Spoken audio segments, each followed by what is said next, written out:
Hello, everyone. My name is Teacher Tom, and we are going to start with my elective, which I am going to bring up right now. Okay, sure. All right, here we go. So, my elective is Comic Book Club. So, let's talk a little bit about what the plan is. There's going to be 3 different lessons. They're all a little bit longer, so feel free to take them at your leisure. But here is the first day. Okay, so the purpose of Comic Book Club is to read and learn about comics. I'll talk a little bit about who I am in just a little bit, but as long as you're following expectations and submitting your work, you have the chance to win rewards through breakthrough points and some options for other things. I'm going to spotlight some comics, and the expectation is to have some fun. So let's go ahead and move on to who am I? So a little intro about myself. My name is Teacher Tom. I am the instructional coach for the reading department, which means that I help the reading department to make the best lessons possible for you this summer. I have worked with Breakthrough for 3 years, and I love Breakthrough. I think you are some of the best kids out there in the world, and I just love doing it. That's why I come back. A little bit about myself. My favorite author is Stephen King. Love horror, love scary movies. We can talk about scary movies all day. My favorite movie, though, is The Matrix with Keanu Reeves. My favorite sport is soccer. I played it in high school and in college, and still love to play it. And my favorite artist is Drake. My favorite books are The Dresden Files is the name of the book series. It's about a wizard detective in Chicago. And I love comics. Grew up loving comic book heroes, and in college got really into comic book collecting. I have over 300 comic books in my current collection, and I'm so excited to talk to you about comics. All right. So why comics, right? So in terms of this, we're going to cover why comics in this first lesson, and I'm going to share with you some resources, okay? The resources are meant to give you access not only to some great videos on how to draw comics, but also for free comics that you can find online. After that, the next lesson that will be 2 weeks from now will be the history of comics, where I will try to condense the massive history of comic books and give that to you. And then the third lesson will be, where's the future of comics going? What's going on with comics now? And also just giving you a few more tutorials on how to draw comics. All right. So let's start with why comics matter. So here is a video that we'll watch together about why comics matter.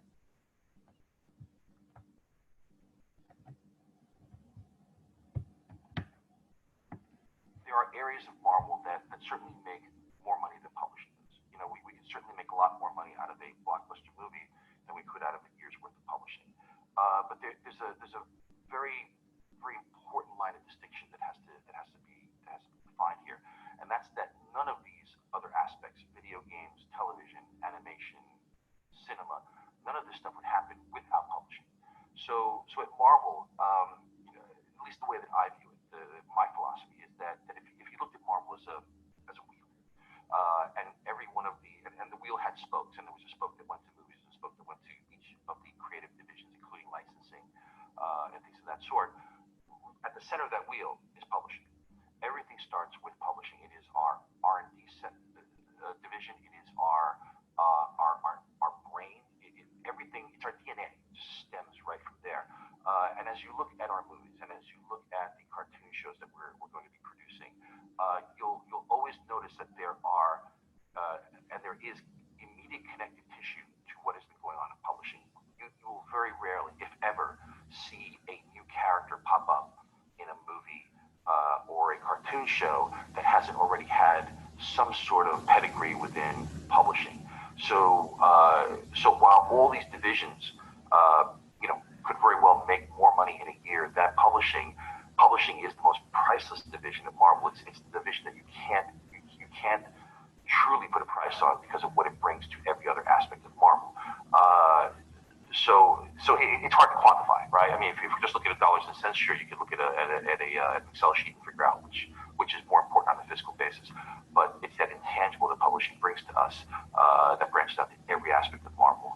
That's just integral to our business, and it's something that we cannot forget and can never let go of, because the minute we deviate from that, I think is when things can start to crumble. And we see it all the time where Hollywood will, some big studio will license a property that has an amazing publishing history, and then they will take that property and change it without any real rationale or even looking at the original source material. And then suddenly they look back and they're surprised that the movie failed.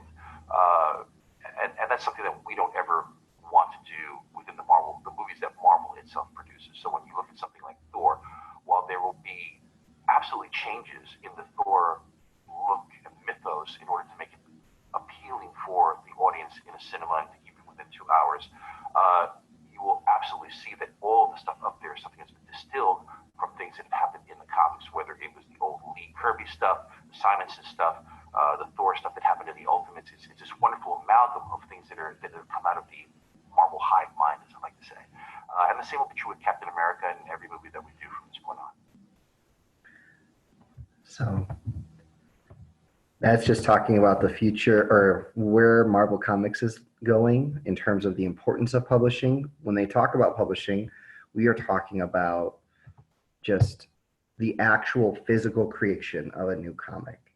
And to kind of condense his 3 minutes into just a 10-second thing, this publisher for Marvel was basically stating that without the actual creation and writing and drawing of new comics and new stories, the awesome movies that we're seeing from Marvel and the great ones from DC wouldn't exist. So that's just why comics matter, right? They are producing a lot of the film that we're seeing.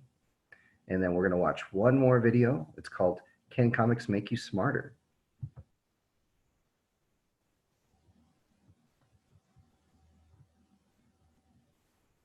Knock, knock. Your Nutrisystem delivery is here. Get 50% off a month of meals.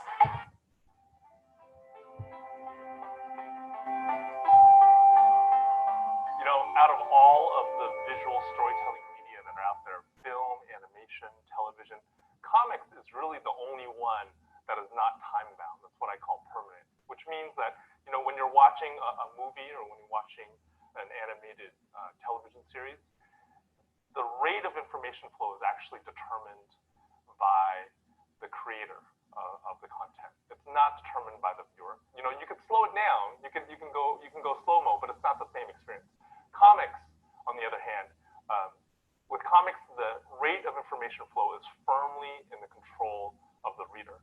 And for certain students and certain kinds of information, that aspect of comics, that control, makes for a very powerful educational tool. In an Algebra 2 class that I taught, whenever I was absent, I would create these comics lessons for my students. And that was some of the feedback that I got from them, is that, with these comics lessons, it was visual, unlike their math textbooks. But then on top of that, the students themselves can control how quickly or slowly they read through that lecture. Unlike when I was lecturing in person, right? When I'm lecturing in person, I decide how fast or slow I speak. But when they're reading it in the form of a comic, if they didn't understand a passage within that comic, they could reread it as quickly or as slowly as they needed to. In the past, I think parents and teachers had almost a hierarchy of reading. They saw picture books as almost a lower form of reading than pure prose novels. And comic books, which is my area of expertise, were either left out of the equation altogether, or they were seen as like this middle point, the stepping stone between picture books and prose books. And if you were a good enough student, you wouldn't need that stepping stone. Things are changing now. I think more and more parents and teachers are realizing that pictures can be a very sophisticated way of communicating information. Back in the olden days, if you look at comics, often the picture was there to basically present what the words were already conveying. So you would have a caption that says Superman punches Lex Luthor, and then in the picture it would just show you Superman punching Lex Luthor, right? And I think that contributed to this idea that comics were meant for the mentally deficient. If you weren't smart enough to get the meaning of those words, then you could at least read the picture. Nowadays, though, I think if you look at the top comic book writers, the top comic book creators, the relationship between the words and the pictures is much more complex. Often, they will pass narrative responsibility back and forth. So in certain parts of a comic or graphic novel, the words will convey what the most important information is in that story. And then in the next passage, it'll get passed to the pictures. And in the hands of a skilled creator, each of those forms of communication, the picture and the words, will be leveraged for what they're best at. There are other comics where the words and the pictures are actually contradicting each other. They might even be telling two different stories, describing two different realities, and they ask you as the reader to decide which one is true. I really think that to engage today's audience has grown up on stories. Every single one of us has probably consumed thousands and thousands and thousands of stories within our lifetime. In order to engage an audience as sophisticated as that, you need to have a sophisticated dynamic between words and pictures.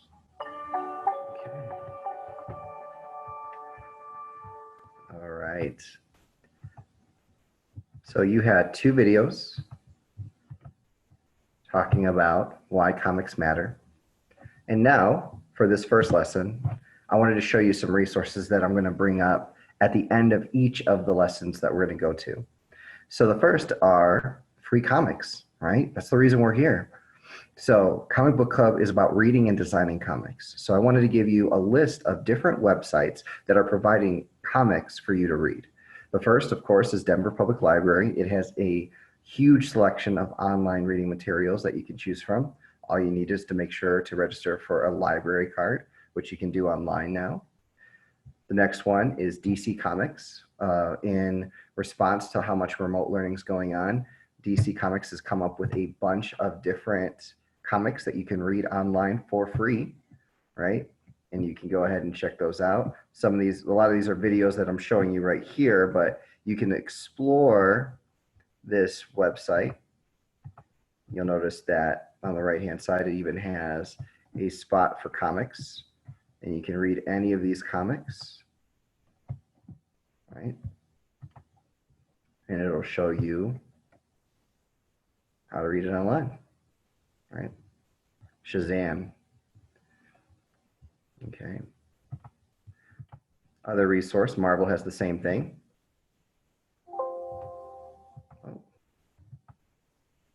I'll make sure that link works for you, but it's just another one. Comixology has free comics available. It is a little limited, but it does have some free comics on there that you can see.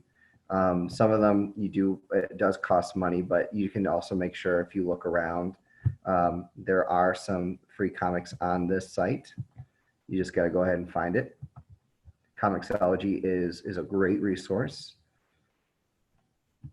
And then the last one is XOXO Comics. XOXO is just another free website. Sometimes they have a lot of pop-ups, so I like to just block pop-ups for this website. But you can go ahead and read different comics for free on this website. So here is an example. Okay. So those are some resources to read some comics.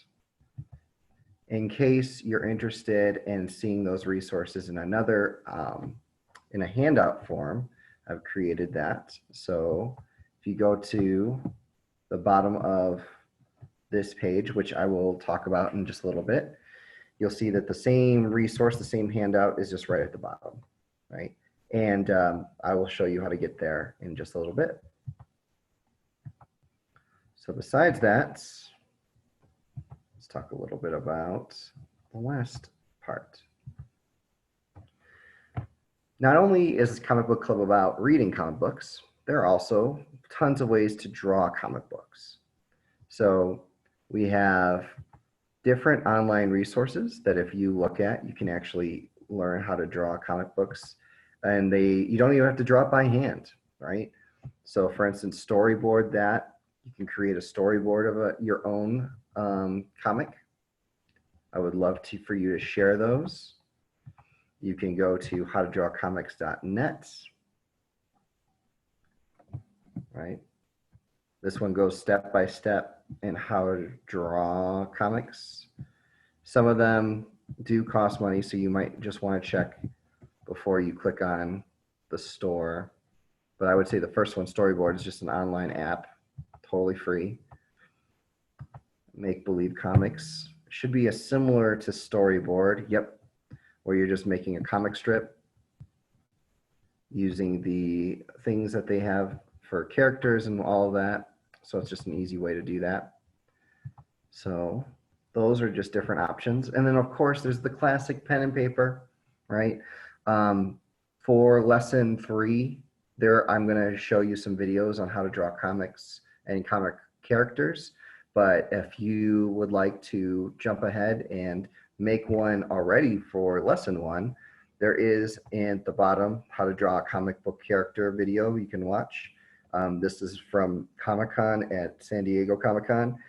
Professional artist just did a video on how to create your own comic. So you can watch the video, use a pen and paper if you want to go old school, and that's totally an option. Okay, last thing, exit ticket. How do you get credit for this elective? So you have 3 different options because I wanted to give you some options.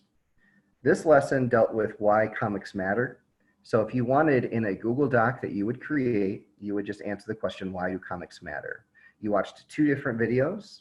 You can also use your own opinion about why comics matter. And all I'm asking is to write at least a minimum of 2 paragraphs, okay, if you do option 1. Once you finish that Google Doc, you would just go ahead and email that Google Doc to breakthroughelectives@gmail.com. Option 2, you're going to read a comic from any of the websites that I just showed you that show you free comics, and just give me a 2-paragraph summary and review. What was the comic about? What did you like about it? What would you have changed? And then 3, you can create your own comic using the videos that video I showed you on my website. And then you just got to take a picture of your drawing. It doesn't have to be a full comic book. If it's just, a sketch or a comic strip, if you want to do a comic book, I'm not going to stop you. That's awesome. But whatever you complete, just take a picture of it and then send it to breakthroughelectives@gmail.com. Okay.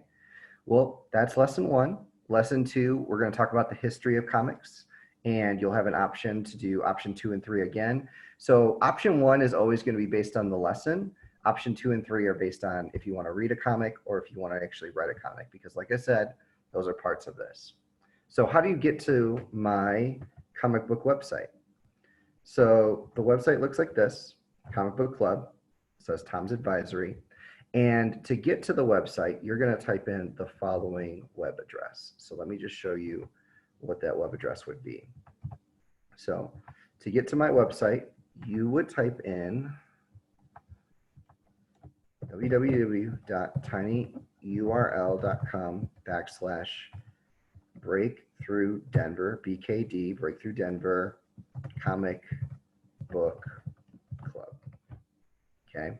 If you click on, or if you type that into your address bar, it will take you to my website that will have all the resources I just showed you. And it will also have this video, so you can see it again if you want to rewatch it. Okay, so that's the end. I hope you enjoyed it, and I will see you next time for lesson 2, the history of comics.